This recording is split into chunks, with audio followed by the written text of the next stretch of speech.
Assistant Professor in IBPG College, Panipat. Before starting my topic, I want to pay my gratitude to our Honorable Principal, Dr. Ajigar, and HOD of our Commerce Department, Dr. Sunit Sharma Sir, who inspired me to start my YouTube channel. So, in this videos, I just want again recall their favorite subject, corporate accounting. So, I'm just trying to give a quick revision of all chapters of corporate accounting of 4th semester. In this series, we will first start account of banking companies. So, let's start our topic. Accounts of banking companies. What is a banking company? The Indian banking companies are governed by Banking Regulation Act 1949. A company which is engaged in banking business is called a banking company. So what is banking business? As we all know, banking business mean bank क्या काम करता है? जिस person को money की need होती है उसे मनी देता है और जिसके पास एक्स्ट्रा मनी होती है उससे मनी ले लेता है. जिससे मनी वो लेता है, जिसके पास एक्स्ट्रा है, उसे इंटरेस्ट कम देता है, जबकि जिसे नीड है उससे इंटरेस्ट चार्ज ज्यादा करता है. बैंक की बुक कीपिंग कैसे होती है? बाकी सभी बिजनेसेस की तरह बैंक भी अपने अकाउंट कैसे मेंटेन करता है? डबल एंट्री सिस्टम से. ठीक है, तो बैंक को भी अपने रजिस्टर प्रॉपर मेंटेन करने होंगे, लेकिन बैंक अपनी डे टू डे ट्रांजैक्शंस को प्रॉपरली रिकॉर्ड करने के लिए किसे फॉलो करता है? स्लिप सिस्टम को. स्लिप सिस्टम को हम वाउचर सिस्टम भी बोलते हैं. स्लिप सिस्टम का मीनिंग क्या है? फॉर एग्जाम्पल, जैसे ये एक रैपिड पोस्टिंग का सिस्टम है. रैपिड पोस्टिंग मीन्स जैसे अगर आपको बैंक में मनी डिपॉजिट करानी है तो आप एक स्लिप फिल करेंगे. कौन सी स्लिप? पे इन स्लिप. इसी तरह से अगर आपको अमाउंट विड्रॉ करना है तो आप कौन सी स्लिप भरेंगे? विड्रॉल स्लिप या फिर चेक. ठीक है, तो इस तरह से हमने देखा कि बैंक में जितने भी अकाउंट्स मेंटेन होते हैं वो किसके थ्रू होते हैं? स्लिप सिस्टम के. अब बैंक स्लिप सिस्टम को ही फॉलो क्यों करता है? बाकी बिजनेसेस की तरह बैंक भी वो रजिस्टर वगैरह मेंटेन क्यों नहीं करता? अब इसके लिए हम पढ़ेंगे इसके advantages. Advantages of slip system are, the main advantages of the slip system are, the very first is no need for subsidiary books. अगर आप स्लिप सिस्टम से अकाउंट बना रहे हैं तो आपको अलग से कोई subsidiary books like cash book, purchase book, sales book, purchase return book, sales return book, all those books, ऐसी कोई भी बुक्स मेंटेन करने की नीड नहीं है. Next is saving of time and labour. इससे आपका टाइम और लेबर सेव होगा.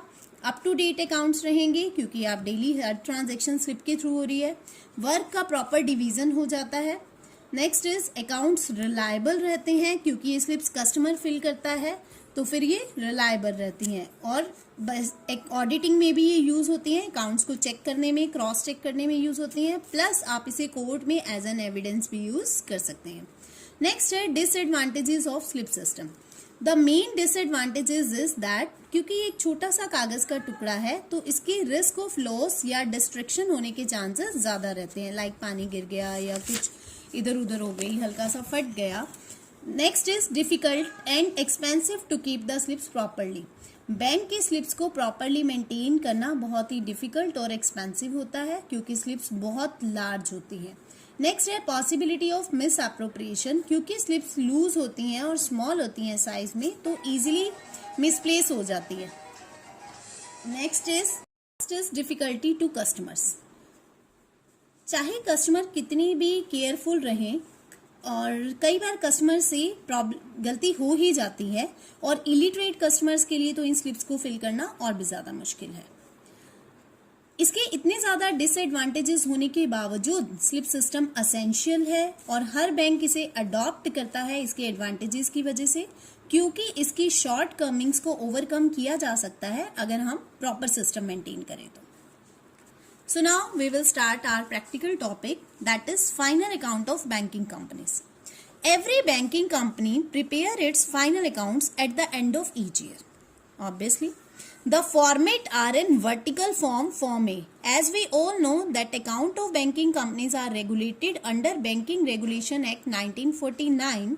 So prescribed format of profit and loss account is given under the third schedule under section 29 in Form B.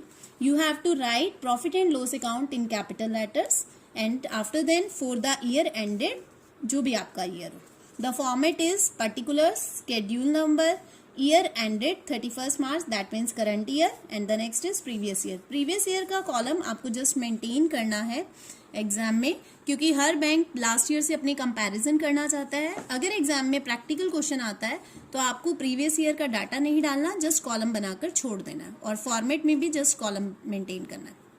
Next, अब हम बात करते हैं बैंक के P&L बनाने की. बैंक अपना P&L कैसे प्रिपेयर करेगा? हम जानते हैं कि कोई भी कंपनी अगर अपना प्रॉफिट एंड लॉस जानना चाहे तो सबसे पहले वो क्या करेगी, अपनी इनकम के टोटल में से एक्सपेंडिचर के टोटल को क्या कर देगी, माइनस. उसी तरह से बैंक भी करता है. बैंक अपनी इनकम में से एक्सपेंडिचर को क्या कर देगा, माइनस. बैंक के पास दो तरह की इनकम आती है, एक कौन सी फॉर्म में, इंटरेस्ट की फॉर्म में, और इंटरेस्ट के अलावा जितनी भी इनकम है वो सब क्या कहलाती हैं, अदर इनकम. अब अदर इनकम कैसे? आज के टाइम में बैंक सिर्फ यही काम नहीं करते कि मनी लैंडिंग का और बोरोइंग का, प्लस बैंक और भी बहुत सारे काम करते हैं. आज बैंक एज अ ब्रोकर भी काम करता है, एज एन अंडरराइटर भी काम करता है, plus as an LIC agent भी काम करता है. दैट मीन्स टू से हमें लोकर की फैसिलिटीज भी देता है. तो बैंक आज के टाइम में मल्टीटास्किंग करता है, तो इन सब के लिए बैंक एक्स्ट्रा फीस चार्ज करता है. वो सब किस में आएंगे, अदर इनकम में. और अब सबसे पहले हम बात करते हैं कि क्योंकि बैंक का profit and loss banking regulation act के अकॉर्डिंग प्रेस्क्राइब्ड है, तो इसमें स्केड्यूल्स हैं 1 to 16 तक. 1 to 12 स्केड्यूल्स किस में है, बैलेंस शीट में, और 13 से 16 किस में है, प्रॉफिट एंड लॉस में. सबसे पहले हम P&L को इसलिए डिस्कस कर रहे हैं क्योंकि प्रॉफिट के बैलेंस किस में जाते हैं, बैलेंस शीट में. तो P&L कहाँ से स्टार्ट होता है, 13 से 16. तो स्टार्ट करते हैं. फर्स्ट है इनकम. इनकम में फर्स्ट इनकम आएगी इंटरेस्ट अर्न, जो कि आती है स्केड्यूल नंबर 13 में. अभी हम डिस्कस करेंगे इंटरेस्ट कौन कौन सा और कैसे, वो हम नेक्स्ट वीडियो में डिस्कस करेंगे. इंटरेस्ट के अलावा जो भी इनकम होगी वो सब किस में आएगी, अदर इनकम में. अदर इनकम में जैसा कि मैं आपको पहले ही बता चुकी हूँ, बैंक हमें लोकर की फैसिलिटी देता है, उसका रेंट चार्ज करता है, कमीशन चार्ज करता है. अगर हम बैंक के थ्रू शेयर परचेज सेल करते हैं तो बैंक उसके लिए ब्रोकरेज चार्ज करता है.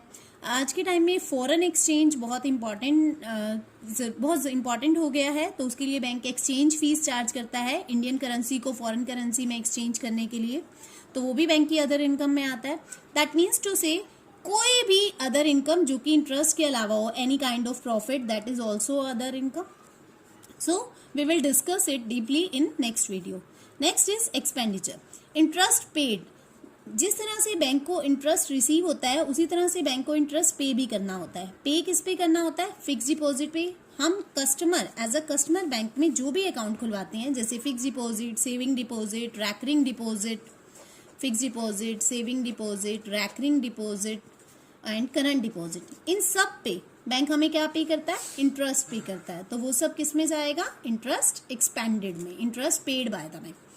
इसके अलावा बैंक को चलाने के जो भी एक्सपेंडिचर होंगे वो सब किस में आएंगे, ऑपरेटिंग एक्सपेंसेस में. अब बैंक को चलाने के कौन से एक्सपेंडिचर है, जैसे कि बैंक के एम्प्लॉयज के सारे खर्चे, एम्प्लॉयज की सैलरी, वेजेस, बोनस, ग्रेचुटी, जो कुछ भी हम एम्प्लॉयज को एमिनिटीज देते हैं वो सब किस में आएंगे, ऑपरेटिंग में. बैंक की बिल्डिंग का रेंट, डेप्रिसिएशन, ऑडिटर के एक्सपेंसेस, डायरेक्टर के, बैंक की प्रिंटिंग एंड स्टेशनरीज, वो सब किस में जाएंगे, ऑपरेटिंग एक्सपेंसेस में. And the next one is provision and contingencies. Interest का स्केड्यूल क्या है, 15, ऑपरेटिंग एक्सपेंसेस का 16, provision and contingencies without any schedule. इसमें वो आएंगे जो बैंक अपनी मर्जी से अपने लॉस को कवर करने के लिए, फ्यूचर लॉसेस को कवर करने के लिए प्रोविजंस बनाता है, वो किस में आएंगे, प्रोविजन एंड कॉन्टिजेंसीज में. आपको सिर्फ एक ही बात ध्यान रखनी है कि अगर बैंक की इनकम है इंटरेस्ट की फॉर्म में तो 13 में, और अगर इंटरेस्ट की फॉर्म में एक्सपेंडिचर है तो 15 में. इंटरेस्ट के अलावा कोई और इनकम है तो 14 में, इंटरेस्ट के अलावा कोई और एक्सपेंडिचर है तो 16 में. तो इनकम के स्केड्यूल कौन कौन से हैं, 13, 14, और एक्सपेंडिचर के कौन से हैं, 15, 16. फर्स्ट इंटरेस्ट का, सेकंड अदर का. ऐसे ही इसमें फर्स्ट इंटरेस्ट का और सेकंड अदर यानी ऑपरेटिंग का. सो अब क्या करना है, कैसे निकालेंगे आप प्रॉफिट एंड लॉस. सबसे पहले आप इनकम साइड का टोटल कीजिए. For example it is 1 lakh, आप इसे ए नेम दे दीजिए. फिर आप एक्सपेंडिचर का टोटल कीजिए. फॉर एग्जाम्पल 60,000, आप इसे बी नेम दीजिए. प्रॉफिट एंड लॉस निकालने के लिए आप ए माइनस बी कीजिए. 1 लाख में से 60,000 माइनस किया 40,000। फिर अगर लास्ट ईयर का कोई प्रॉफिट है तो आप उसे इस साल ऐड कर दीजिए, और अगर लास्ट ईयर कोई लॉस है तो आप इसमें से लेस कर दीजिए। फॉर एग्जाम्पल लास्ट ईयर का प्रॉफिट 20,000 था, तो आप लास्ट ईयर के प्रॉफिट को यहाँ आगे लेकर आए, इसमें ऐड कर दिया, तो 40 + 20 कितना हो गया आपका इस ईयर टोटल प्रॉफिट 60। अब एप्रोप्रिएशन, आपको याद होगा जब आपने 11th में अकाउंट्स पढ़े तो आपने 3 अकाउंट सीखे कंपनीज की, profit and loss account, P&L appropriation account and balance sheet. Bank अपने P&L के साथ ही एप्रोप्रिएशन बनाता है। एप्रोप्रिएशन मीन्स बैंक अपने प्रॉफिट का यूज कहाँ कहाँ कर रहा है। तो सबसे पहले बैंक अपने प्रॉफिट का यूज करता है किसमें? स्टैट्यूटरी रिजर्व में। हर बैंक के लिए ये कंपल्शन है कि वो अपने प्रॉफिट का कुछ परसेंटेज किसमें रखे? स्टैट्यूटरी रिजर्व में।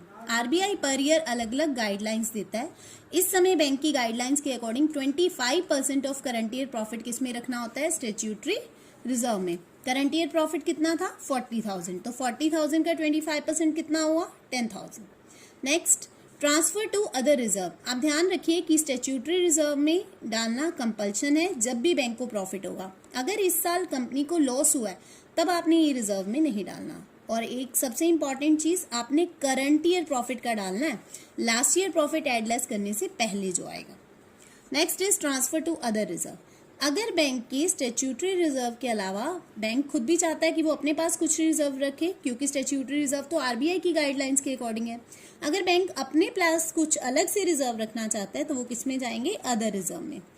फॉर एग्जाम्पल बैंक ने ये रेट प्रेस्क्राइब की 10%, तो 10% किसका? अगेन करंट ईयर प्रॉफिट का। 40,000 का 10% 4,000।